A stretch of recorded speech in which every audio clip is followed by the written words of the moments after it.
Quelles sont les conditions d'achat d'un mobil-home sur un camping? C'est le sujet du jour.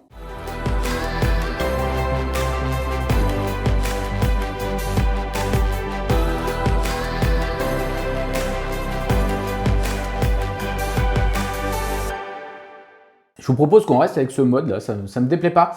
Bon, j'espère que ça ne sera pas trop pénible à regarder à la longue. C'est une vidéo très courte, je me permets de le faire, on verra ce que ça donne. Et puis je garderai peut-être pas ce format si c'est un peu saoulant. Au final, hein, ça fait comme les anciennes télés. Bon, à voir. Alors aujourd'hui, on va voir quelles sont les conditions d'achat d'un mobil-home dans un camping. Je vous rappelle avant toute chose que vous pouvez télécharger tout ce que j'ai en bas. Vous pouvez aussi vous inscrire à la conférence en ligne qui va vous permettre d'avoir plein d'informations pour éviter les pièges quand on achète un mobil-home et qu'on veut aller sur un camping. Franchement, c'est 45 minutes de votre temps et ça va vous apporter énormément d'informations. N'hésitez pas, c'est en bas et vous pouvez aussi vous abonner et cliquer sur la petite cloche pour avoir toutes les notifications dès que je vais faire une vidéo.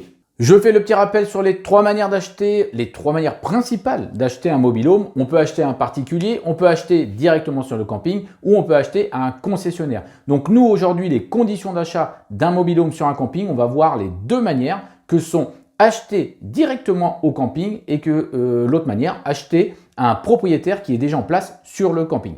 Alors, première chose, premier point que je dois dire, si vous achetez un particulier, évidemment, on est vigilant puisque lui, il est en train de vendre son mobil-home. Alors, la raison, on ne sait pas, hein, il a certainement une bonne raison, mais peu importe. Donc, s'il est en train de vendre son mobil-home, il met les choses en place pour vendre son mobil-home. Donc, vous devez être au fait de savoir ce qui se passe dans le camping, comment ça se passe, les conditions, les règles, les pièges. Et pour ça, il faut impérativement aller voir le directeur. Je répète, si vous achetez un mobil-home avec un propriétaire, la première des choses à faire, c'est d'avoir les conditions dites par le directeur du camping, puisque c'est bien lui qui va vous donner les bonnes règles, notamment si vous devenez un nouveau propriétaire sur un emplacement d'un ancien propriétaire. Donc, on est vigilant, on n'est pas trop naïf et on ne fait pas confiance comme ça à un propriétaire qui vend, qui lui est là pour, entre guillemets, se débarrasser de son bien, quelle que soit la raison.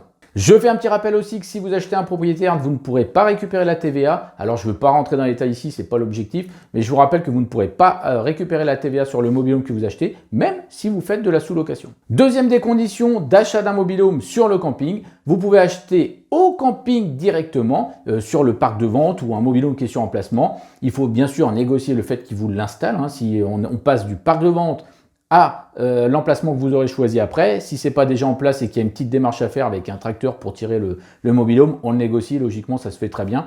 Mais c'est une autre condition. On choisit un mobil-home, on choisit un emplacement. Les gros avantages, c'est la récupération de TVA. Et l'autre avantage, c'est quand même aussi que vous avez un choix non seulement dans les mobil-homes, mais aussi la plupart du temps dans les emplacements.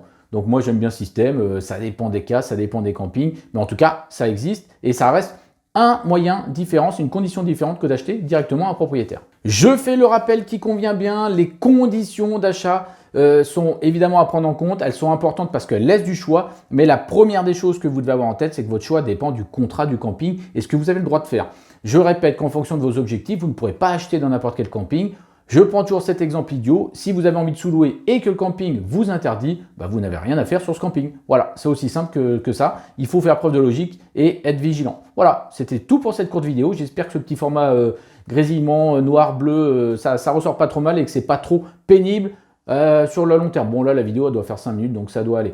Rappel, vous pouvez télécharger les choses qui sont en bas. Et un autre rappel, je ne l'ai peut-être pas dit encore pour ceux qui sont intéressés par l'achat de mobil-home, plaisir, loisir.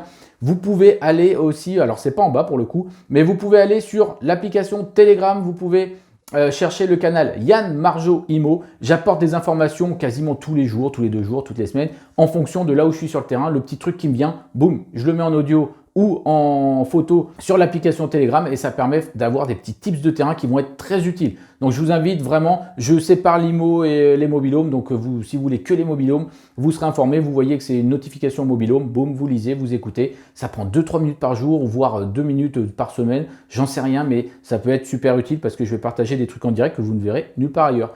À très vite!